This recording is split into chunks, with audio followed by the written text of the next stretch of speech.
If you watched Naruto, you understand the symbolism in this episode. Be strong.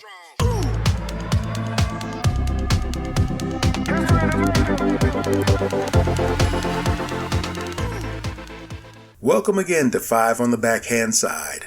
This week we break down episode 6 of Lovecraft Country, titled Meet Me in Daegu. Thanks for clicking on this video, and be sure to hit the like and subscribe button. With that out of the way, let's get to the breakdown.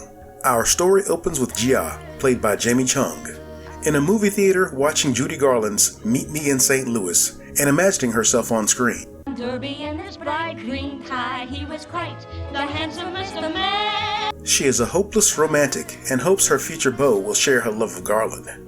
Episode 6's title, Meet Me in Daegu, is a reference to this film. Jia and her mother are making kimchi and discussing how she can bring respect back to her family after her stepfather's death. Jia thinks this can happen once she has earned her nursing degree, to which her mother, Soon Hee Mi, played by Cindy Chang, says the only way that can happen is if she brings home men.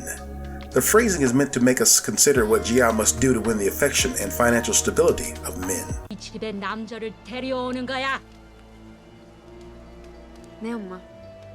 We are introduced to her best friend in nursing school, Young Ja. At a speed dating event, Jia is overlooked by all the men due to her fascination with American traditions. She later goes with Young Ja to get coffee at a bar and picks up a man, James Kyson of Heroes fame, to bring home.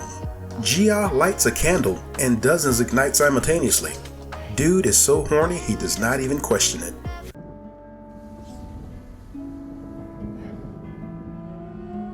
During sex, we see tails sprout from the orifices of her body as she absorbs the memories of her victim before he explodes in a bloody mess.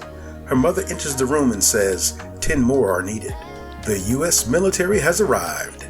We learn that Jia retains all the memories of her victims, including her stepfather. At this point, she only needs 2 more of the 100 needed to become human once more.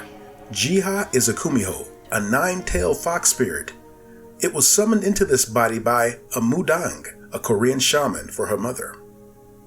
In Korean lore, the kumiho spirit has an extremely long life and can shapeshift. It is said the kumiho often takes the shape of a beautiful woman who preys on men, seduces them, and then feeds on their internal organs. Jia learns that Young Ja secretly supports the Communist Party. They watch as a communist supporter is lynched.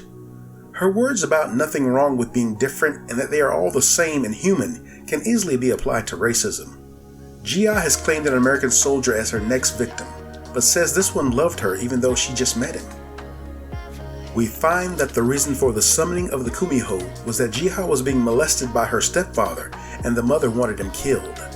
The kumiho says that the memories of Jia are not in her, but those of the father are. After she sings a nursery rhyme, Jia used to sing to herself every time she was raped. A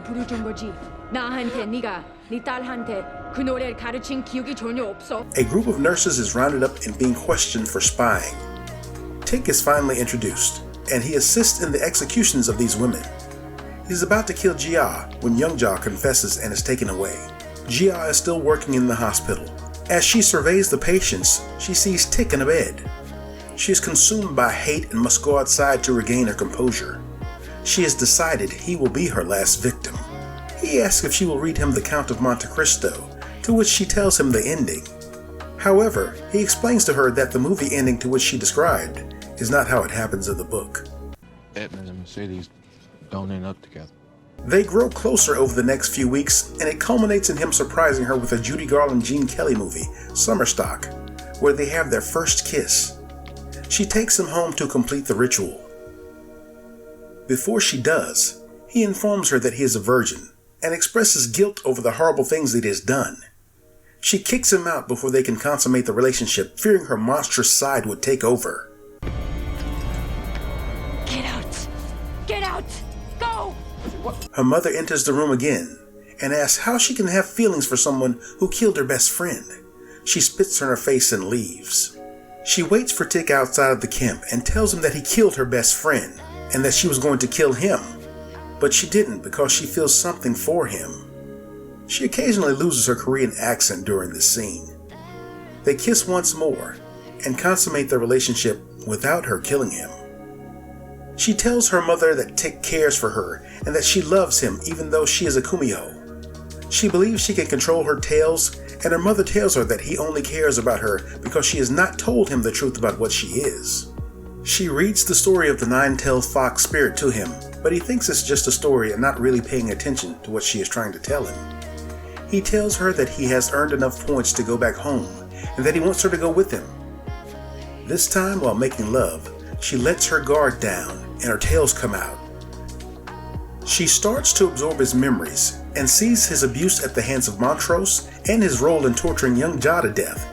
She also sees his future, which ends in his death. She stops herself and begs him not to go back home to the States because he is going to die. As he runs out of the room, she says that she is a Kumiho. Please, please, I'm a Camille. Later that night, her mother comes home and comforts her. The next day, they head back to the shaman. As an excerpt of a recording Judy Garland made in 1964 while preparing to write an autobiography plays.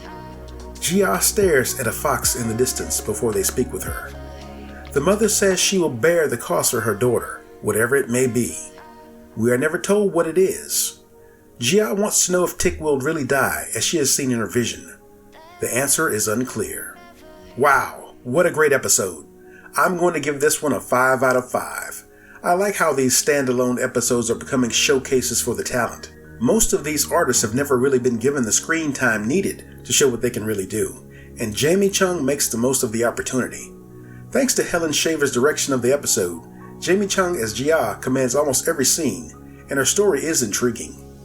We are really going deeper into the rabbit hole with all these supernatural phenomena taking place in the world, but I'm glad we get to see that many cultures have their own beliefs in magic and what lies beyond. Thanks again for clicking on this video, and don't forget to like and subscribe to my channel and others similar. We'll see you next time, and keep it copacetic.